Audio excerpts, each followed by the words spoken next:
계속해서 대구 경북 소식 전해드리겠습니다.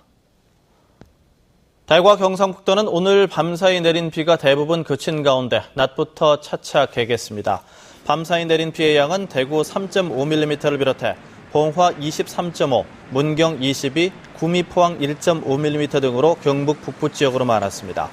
아침 기온은 16도에서 20도의 분포를 보였고 낮 최고 기온은 대구 30도, 경주 31도 등 26도에서 31도의 분포로 어제보다 조금 높겠습니다.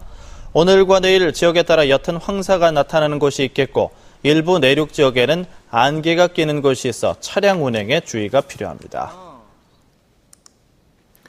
스마트폰 사용이 증가하는 등 소비 생활 양상이 변하면서 소비자 분쟁의 종류도 다양해지고 있습니다. 그래서 최근 소비자 분쟁 해결 기준이 개정됐는데 어떤 것이 새로 생겨났고 또 보완됐는지 권윤수 기자가 정리했습니다. 스마트폰 이용이 늘면서 이른바 모바일 콘텐츠에 대한 소비자 불만도 늘고 있습니다. 노래 서비스를 그러니까 할인된 가격으로 처음에 이용을 하다가 3개월이 지나고 나니까 갑자기 가격을 올려서 부과가 되더라고요. 근데 그걸 몰랐었는데 그렇게 부과가 되니까 되게 당황스럽고. 이 경우 지난 3월 말 개정 고시된 소비자 분쟁 해결 기준에 따라서는 요금을 돌려받을 수 있습니다.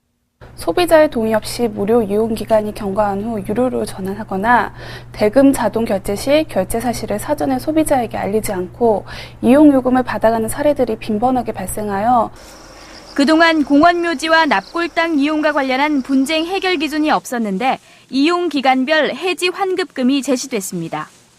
새로 기준이 보완된 내용도 있습니다. 요즘 많이 이용하는 오토 캠핑장을 숙박업소에 포함시켰습니다. 그리고 숙박 당일 이용을 취소할 경우에는 계약금을 돌려받지 못하는 경우가 많았는데 기상청의 주의보나 경보를 발령할 정도로 날씨가 좋지 않았을 땐 계약금을 모두 돌려주라고 권고했습니다. 그리고 예식장 취소 관련해서도 소비자 불만이 많이 제기됐었는데요. 기간별로 위약금을 정해서 소비자 분쟁을 줄일 수 있도록 했습니다. 또 집전화와 휴대전화, 텔레비전 등 통신 결합 상품 중 일부에만 문제가 있더라도 위약금 없이 해지할 수 있도록 하는 등 소비자 권리가 강화됐습니다. MBC 뉴스 권윤수입니다. 올 연말 KTX 포항 노선 개통을 앞두고 포항 역사에서 영일만 신항을 연결하는 인입철도 공사가 함께 추진 중인데요. 그런데 이 철도가 마을 한가운데를 관통하도록 되어 있는데 얼마 전에야 이 사실을 알게 된 주민들이 반발하고 있습니다. 장미쁨 기자입니다.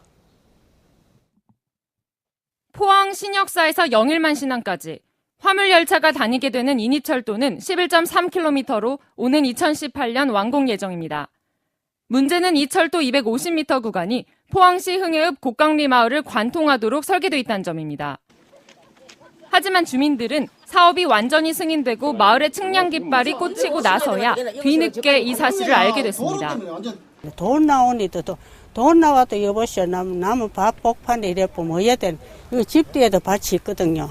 3년 전 단 한 차례 주민들에게 사업에 대해 설명하는 자리에 6명이 참석한 것이 전부였습니다. 주민들은 철도시설공단이 제대로 된 의견 수렴 없이 사업을 강행했다고 주장합니다. 우리는 이제 알아서 이런 항의를 하는 거라 이 검은 줄 기초 탁 나기 전에 알았으면 참 다 같이 뭐 업으로 가든가 군을 가든가 철도에 가든가 항의를 한번 해봤는데 그거를 그때는 몰랐잖아. 철도 난다 하는 소리는 들어도 이렇게 난다 하는 이유는 몰랐거든. 하지만 철도공단은 사업 진행에 문제가 없다는 입장입니다. 관련법과 기준에 따라 중앙지와 일간지의 공고 후 사업계획 공람과 주민 설명회를 개최하였습니다. 철도공단은 또 이미 착공을 시작한 만큼 공사 과정에서 주민들의 피해가 없도록 하겠다는 원칙만 밝힌 상황입니다. 하지만 뒤늦게 이 사실을 알게 된 주민들은 노선 변경을 요구하고 있어 화물철로를 둘러싼 진통은 계속될 것으로 보입니다. MBC 뉴스 장미쁨입니다. 이번 6.4 지방선거에서는 유권자들의 편의와 투표율을 높이기 위해 사전투표가 실시됩니다. 대구시 선거관리위원회는 오는 30일과 31일 이틀간 오전 6시부터 오후 6시까지 140곳에서 사전투표를 실시할 수 있다고 밝혔습니다. 유권자는 별도 신고 없이 신분증만 가지고 가면 어느 사전투표소에서도 투표할 수 있습니다. MBC 생활뉴스를 마칩니다. 고맙습니다.